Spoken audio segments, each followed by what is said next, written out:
This purple belt impressed me. He stopped by the gym last night, and this was my first time rolling with him. And when it's the first time you roll with someone, you don't know what to expect. And there's additional pressure when the camera is on. It made for a pretty exciting roll, so let's get started breaking it down. Adrian takes a collar tie, and the way I address it is by attempting what's called an over-tie throw-by. But I pulled him too much into me rather than in front of me. This is what I was trying to do. That didn't work, so I chained together a foot sweep attempt right to a single. He attempts a guillotine, and to counter it, I place my forehead on him to use my head as a frame to manage the distance, and now take my head off of him for a high crotch lift. Although this looks cool, I'm in the predicament that I need to figure out how to put him down safely, which I do with a trip. With it being my first time in his guard, I'm processing how much intensity to bring, how to best proceed, and I'm quickly gauging that I'll need to try decently hard to be successful passing. I think about backstepping, but abandon it. This is what I was trying to do. And it would have been more successful if I put my shin on his hip, rather than my knee on the mat. I worry that he's going to lift me forward and enter a leg entanglement, so I hide my leg by bringing it back to the inside. But I get a little bit sloppy, and allow him to get underneath me and between my legs. I try to backstep, but his hand is stopping me. And if something is in the way stopping you from doing what you want to do, then you need to address it. So first I take that grip off me and then backstep, making sure to control his foot and keep it where it is so it can't follow me. Because I already have his foot, I go right to attacking the toe hold, bending the foot towards the butt. One advantage of toe holds is that you don't always have to have their leg fully entangled like you do for other leg locks. Quickly, this video is brought to you by Transparent Labs, my absolute favorite supplement brand. I love how they're all natural. Everything in the ingredient list looks like actual ingredients rather than a science project. Sponsored or not, I don't see myself ever switching to another brand because I take so seriously what I put into my body. Clean ingredients only. Go to transparentlabs.com and use code Jordan for 10% off your order if you want high quality and nutritious supplements. We start again with some hand fighting, and I bait him to overextend his elbow from his body by letting him grab my wrist. Then I use my other hand to grab his tricep for an arm drag, using it to get underneath his arms and to get to his legs. The problem is I'm too far extended with my shoulders past my hips, and he's able to sprawl. I had beaten his head and his hands, but I wasn't able to beat his hips, which was his last line of defense. I felt that battle was a lost cause, so I just pulled guard, thinking I'd be able to better attach my legs to his legs for a real guard. But he times it well and a bit of a scramble starts. With my back exposed, I need to hide it, so I do a front roll so I can hide it on the mat. But now I'm in a potential double underpass, so immediately I frame on his tricep to get his arm away from controlling my legs. Although I've retained my guard, my hips are facing away from him, which makes it difficult to attach my legs to him. So I use the threat of the guillotine to get him to posture up and give me space to work. His base is really wide and strong side to side, but not so much going forward and back. Only his right arm is supporting his weight going forward.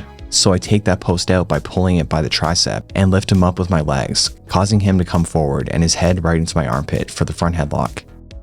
Right now, his right knee is saving him from the guillotine. It's inside position, and it stops me from connecting my hips to his hips. I need to decide, am I going to try to get past that knee, or am I going to transition? And I decide to transition, so I jump off of him and start attacking the darce.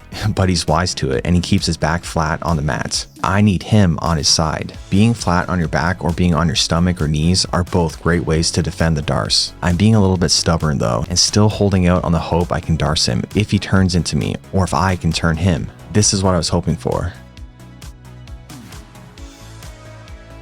But I start losing position as he progresses his underhook deeper and deeper. As I try to take an underhook for myself, he bridges hard into me and reverses me. This took me by surprise, and now my priority is to improve position as soon as possible, which I do with the classic bump and shrimp. The key to this is how hard I bridged, getting completely on my side to take his weight off my chest. I then shrimp back to connect my legs to his legs, inserting my knee shield for extra defense. I initially think about pulling him forward so I can take an overhook, but I can feel that he's not going to budge. So instead, I search for what else I can get. What's always a go-to for me is inserting my instep for a shin-on-shin grip.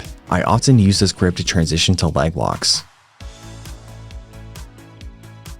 But as I start to lift him, he senses the danger and he drops his weight to his hip. He basically swept himself to prevent the leg lock, which was not a bad idea at all. but he exposes his back too much and I'm able to get behind him. He's proving to be quite squirrely and harder to control than I anticipated.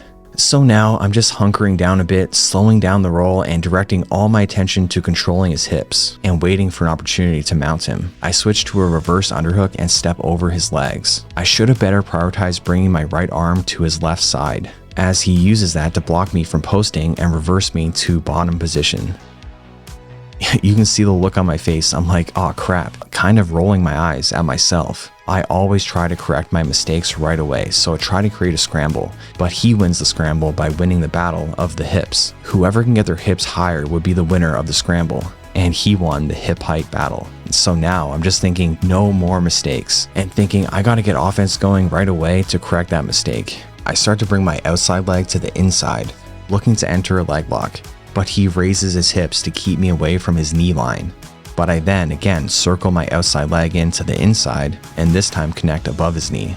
Unfortunately for me, he does a great job framing with his hand to make space for his foot, and now he pushes with his foot to clear the knee line.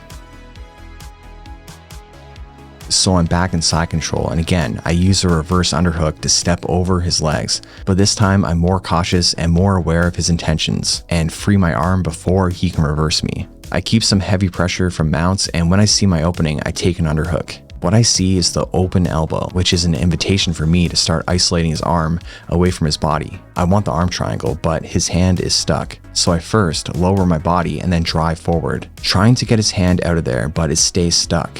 I can still choke him with it in there, but it can just be harder sometimes. I'm having a hard time getting it out, so I just proceed with the arm triangle with it in there. I dismount for a better angle and to get more pressure on his neck, and that's all she wrote. Thanks for watching.